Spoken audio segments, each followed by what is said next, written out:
I never thought the quiet hum of my driveway gravel could sound so wrong. But that day, as my truck rolled closer to my ranch, every crunch under the tires made my stomach twist tighter. I'd been gone only 3 weeks, just long enough to miss the smell of hay and the creak of the barn door. But something was off. The air itself felt different. The ranch had been my father's pride, and my grandfather's before that. 60 acres of open pasture, framed by cottonwoods and the kind of silent city people pay money to hear.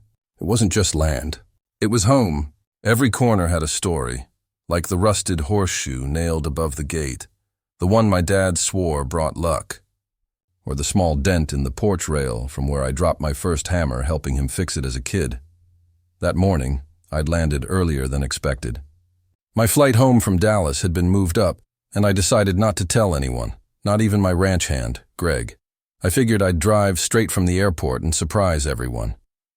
Maybe cook a steak, sit on the porch, and breathe in the smell of mesquite. I hadn't been home in weeks, and I missed every inch of it. But as I turned down the long dirt road that led to my property, my excitement started to fade. Cars lined the sides, SUVs, trucks, even a couple of sedans. The kind of crowd you only see at a town fair or estate sale. I slowed down, confused. Then I saw them. Dozens of people wandering my lawn, poking at things, peering into the barn like they were shopping.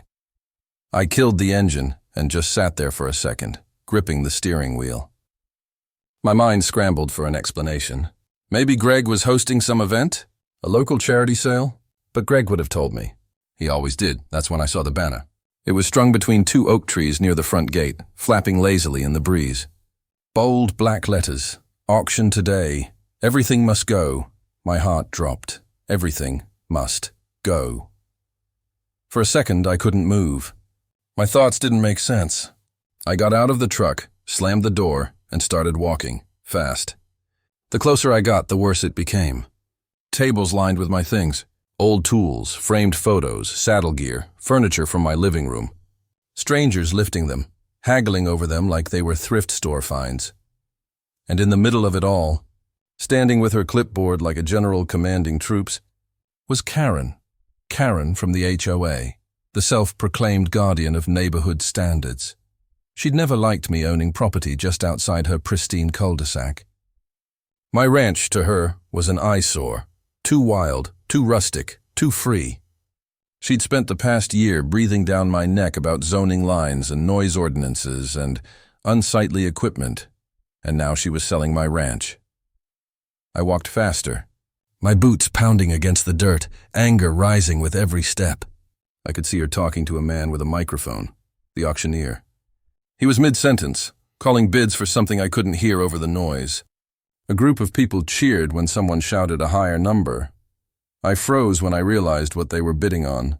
My father's tractor, the green John Deere with the broken headlight, the one he'd rebuilt by hand.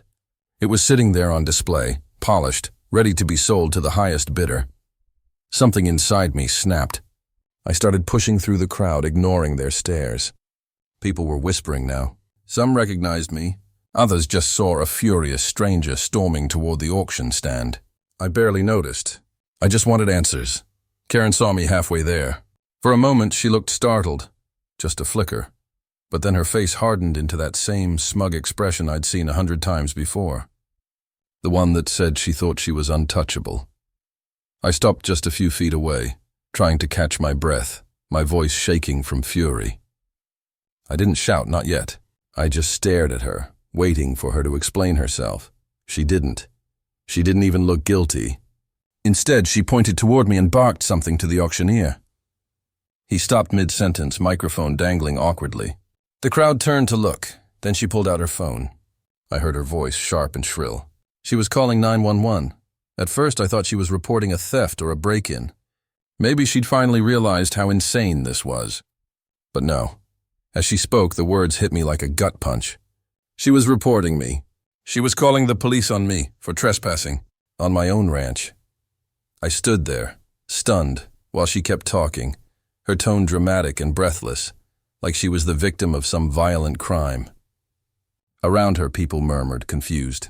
A few stepped back, glancing at me uncertainly. One man even whispered, "Is he really the owner?" Before I could even speak, I heard sirens. Distant at first, then closer. 2 police cruisers tore up my driveway, tires spitting dust.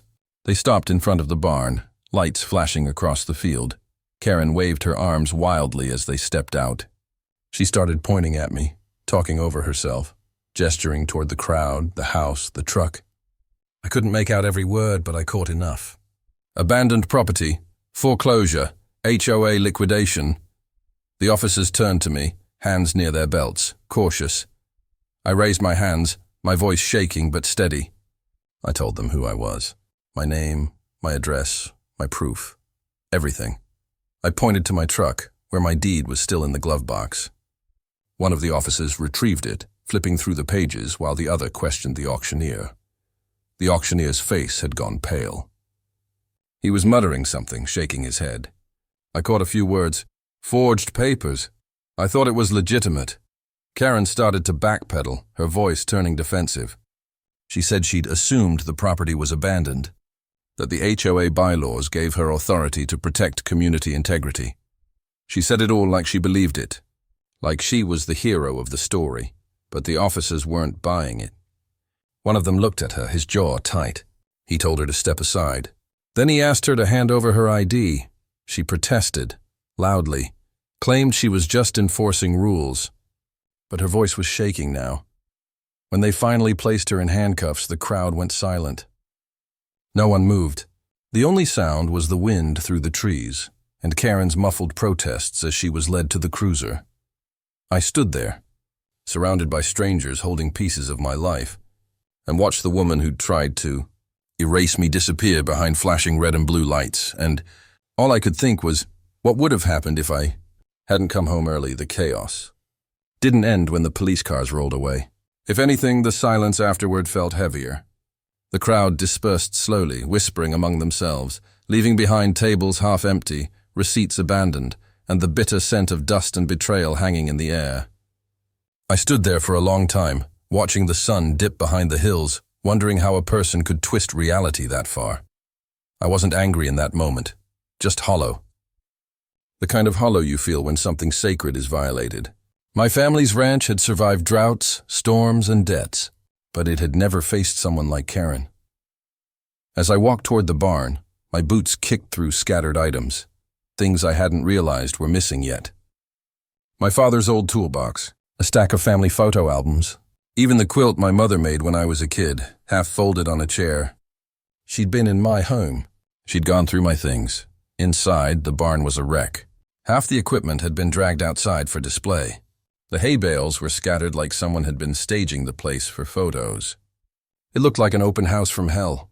My dog, Rusty, came running from the back stall, tail wagging nervously. Thank God Greg had still been checking in, at least enough to feed him. But Greg wasn't here now. His note was still pinned to the corkboard by the door. Back tomorrow morning. Hope the trip's going well. Trip, right. The trip that apparently made me lose my own ranch. I spent the next hour picking through the mess, trying to piece together what had happened. There were papers everywhere, auction flyers, item lists, even printed HOA notices of abandonment. At first glance, they looked official. The HOA logo, signatures, fine print. But the more I looked, the more it reeked of fabrication. Wrong letterhead, typos, dates.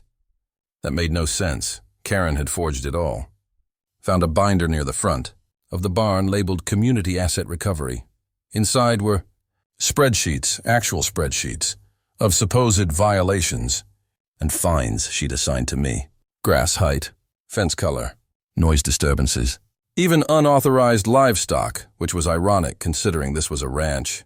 According to her math, I owed tens of thousands in penalties. And that, she claimed, was justification for liquidation. It was meticulous. Crazy, but meticulous. She'd planned this for months. The next day, after barely sleeping, I drove to the county records office. The officer from last night, Ramirez, had told me to come by once I'd calmed down. There's more to this, he'd said before leaving. He was right. When I arrived, he was waiting with a stack of files.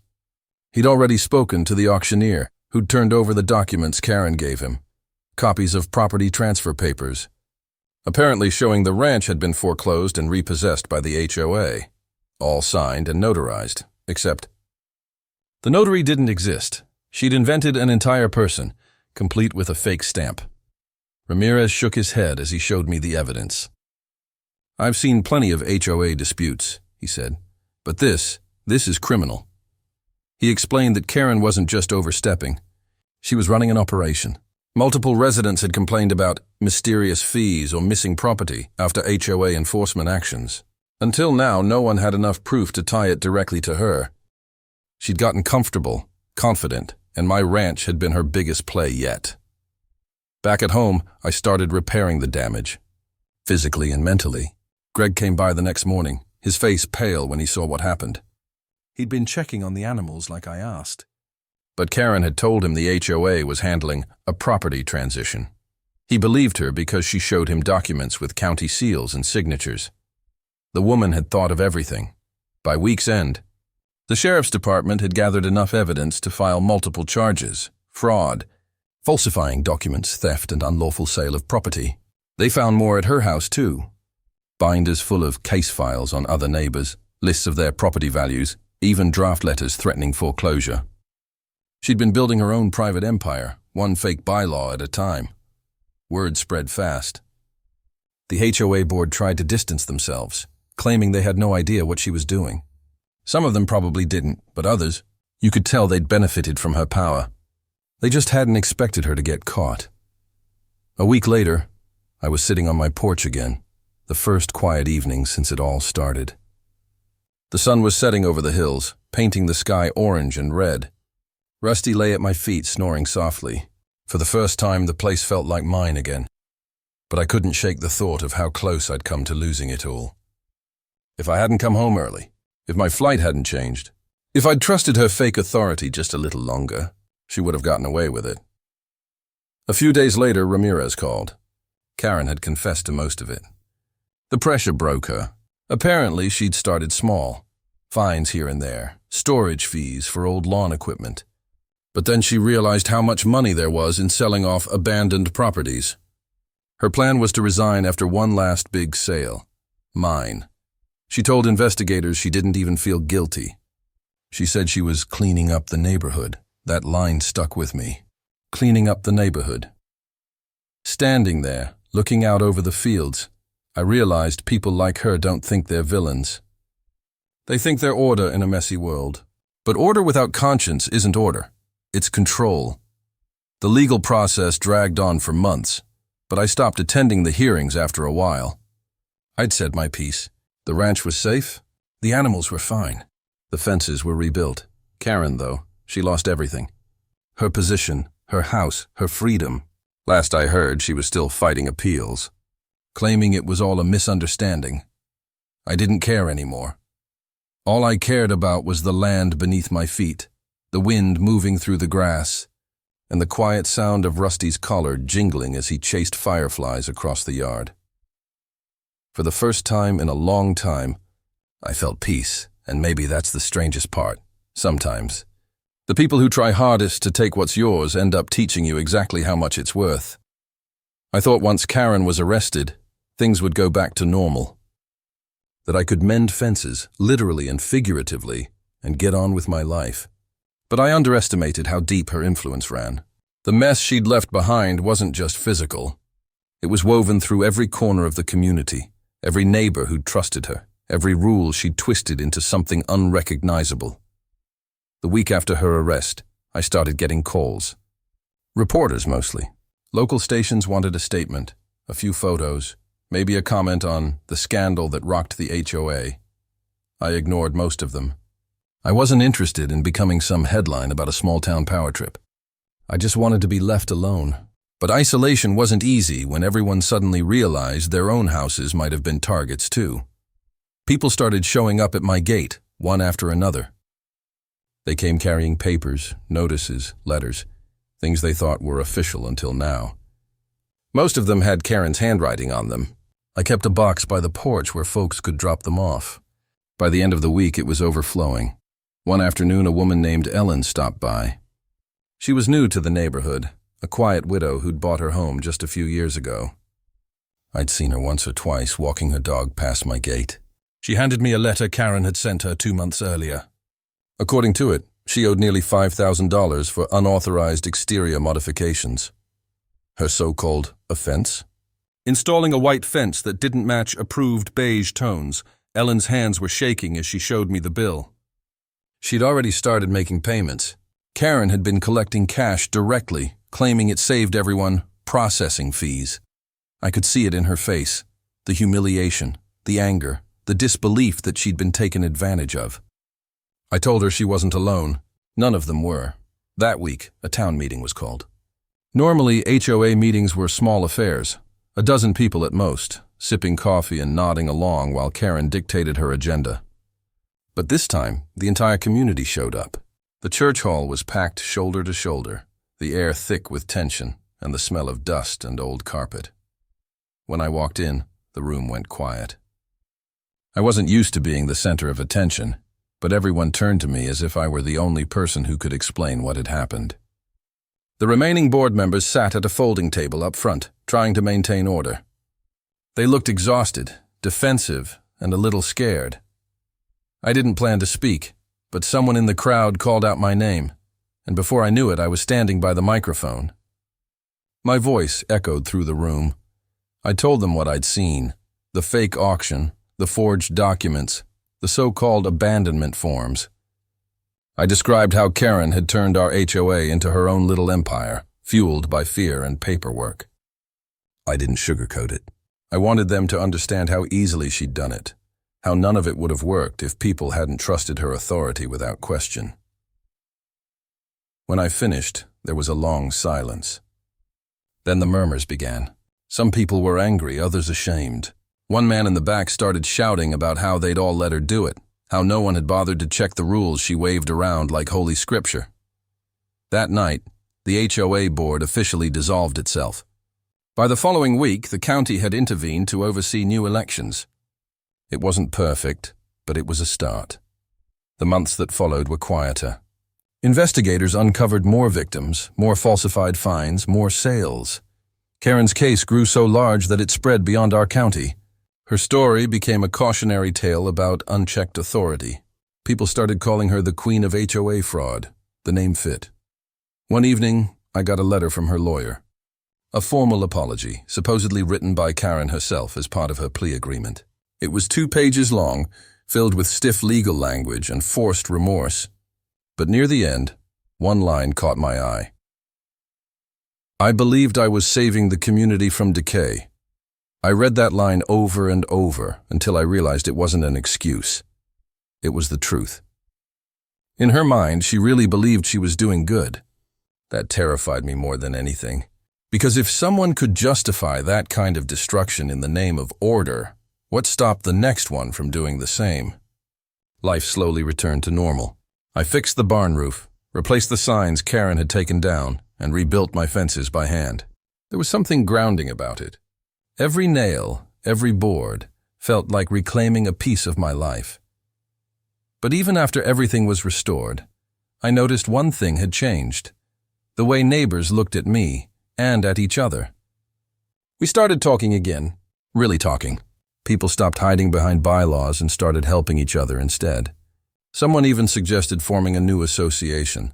Voluntary this time, no dues, no fines, just neighbors looking out for neighbors. I didn't join, but I showed up to the first cookout they held. Kids running through sprinklers, dogs chasing each other, the smell of burgers on the grill. It felt like the place I remembered growing up. The community that Karen had tried so hard to control was finally breathing again. Later that night, as the sun sank behind the hills, I walked out to the edge of my property. The auction banner was long gone, replaced by silence and the steady hum of crickets. The ranch looked whole again. It struck me how fragile ownership really is. Not just of land or property, but of peace. You can do everything right, pay your bills, follow the rules, keep to yourself, and still find someone ready to take it all because they believe they can. I learned that day that vigilance isn't paranoia. It's protection. And trust, it should be earned, not assumed. As I stood there, the last light fading over the horizon, I realized the ranch had given me one final lesson. One my grandfather probably understood all along. You don't truly own land like this. You just guard it for the next generation, hoping you leave it a little freer than you found it. By the time Karen's trial began, summer had rolled into a pale, dusty autumn. The kind of season that paints the ranch gold at dusk and makes every sound travel farther than it should. I didn't want to be there, but the prosecutor insisted. I was the key witness, the man whose life had been gutted, sold, and nearly erased under the pretense of community service. Walking into that courthouse felt strange. I'd been inside once before as a kid, when my father fought to save part of our land from a pipeline project. He stood tall, steady, and calm, no matter who tried to intimidate him. I tried to remember that version of him now as I took my seat behind the witness stand. Karen sat across the room, immaculate as ever. Hair pinned, glasses perched perfectly, suit pressed. You'd think she was chairing a meeting, not fighting for her freedom. She didn't look at me, not once. Not when I walked in, not when I swore my oath, not when I began describing the day I came home to find my world on auction. The courtroom was silent except for my voice. I spoke slowly, carefully. I wanted every word to count. I described the cars in my driveway, the people picking through my belongings, the banner that read, "Everything must go." I described the disbelief, the fear, the anger that had boiled up when she called the police on me. And I told them how, for a few seconds, I actually started to wonder if she was right. If maybe I'd missed something so obvious that my own property no longer belonged to me. That's what Karen did best. She made people doubt themselves. The prosecutor presented her forged documents next. Page after page of official HOA letters, fake signatures, and even made-up ordinances. Each one more ridiculous than the last, but convincing enough to fool an auctioneer, neighbors, and even local clerks. Then came the part that turned everyone's stomach. The financial records. She'd set up a separate account under the name Community Recovery Fund. Every dollar she collected from fines, fees, and fake auctions went there. It wasn't about cleaning up the neighborhood. It was about greed. When the prosecution rested, her attorney stood up, calm and polished. He painted her as overzealous, not malicious. A woman who'd lost perspective but believed she was helping. He said she'd never intended to cause harm.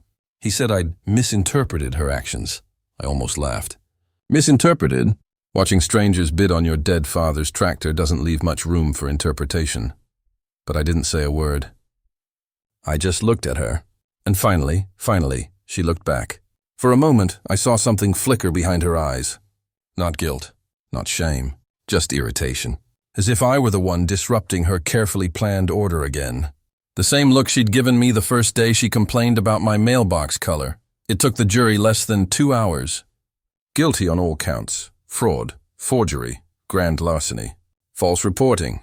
When the judge read the verdict, she didn't cry. She didn't speak.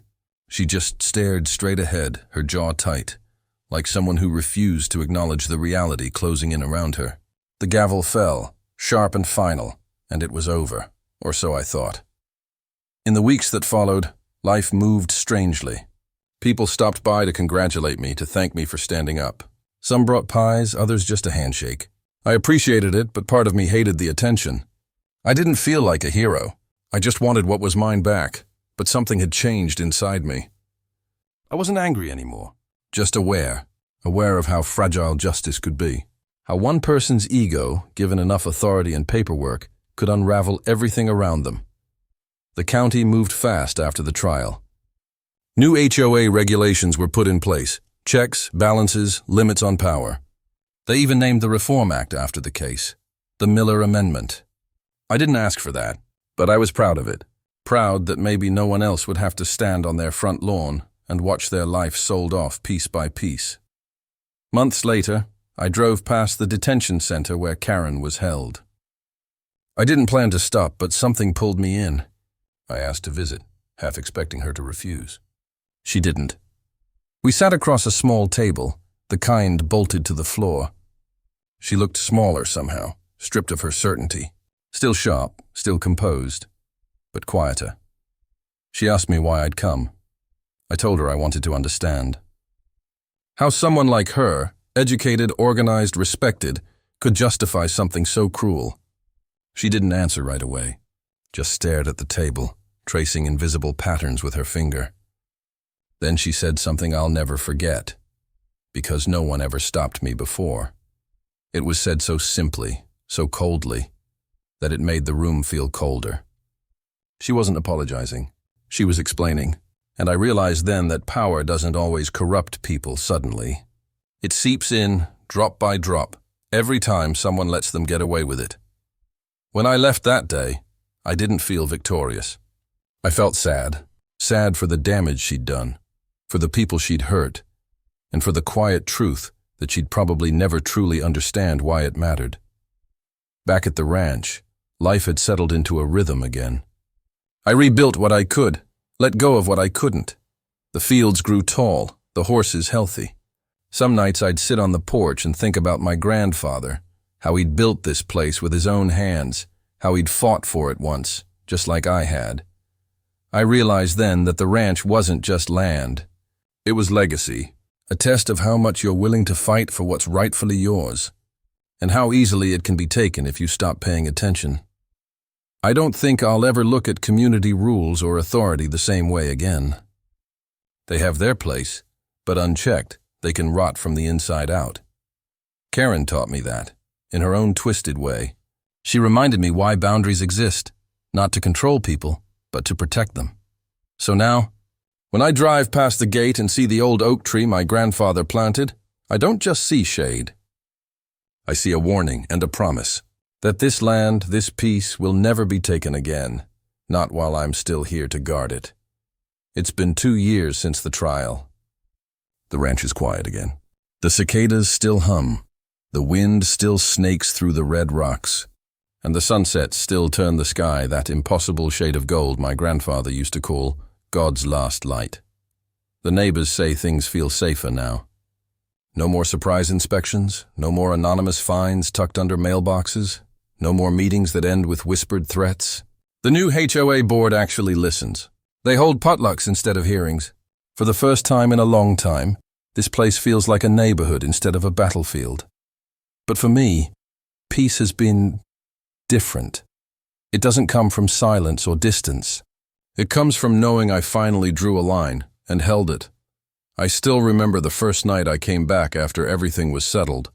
The house was empty except for a single lamp and the echo of my own footsteps. The furniture had been sold off, the floors scuffed from the auction crowd. But when I stepped out onto the porch, the stars were still there, exactly where I'd left them. That night I made a promise to myself. No matter what came next, I wouldn't let bitterness take root here. This land had seen enough of it, so I rebuilt. Not just the fences and the barn, but the life around them. Replanted the orchard my father started, restored the old well, even fixed the swing that used to hang from the oak tree near the gate. I didn't do it for nostalgia. I did it because I needed to prove to myself that what Karen broke, I could rebuild stronger. A few months ago I got a letter.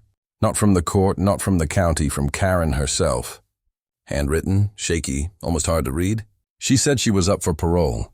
Said she'd been attending therapy, that she'd been thinking about what she did. She didn't ask for forgiveness. She didn't expect it either, but she ended the letter with one sentence that stuck with me. You were the only one who ever told me no. I didn't write back. I didn't need to. Some truths are best left standing in silence. People sometimes ask if I regret taking it as far as I did, if I wish I'd just let it go and moved on, and I tell them no. Because letting it go isn't peace, it's surrender. And once you surrender what's rightfully yours, it's hard to ever get it back. The land doesn't forget who stands for it. And I think in its own way, it remembers who doesn't. Now on most evenings, I sit out on the porch with a cup of coffee. The air smells like cedar and dust.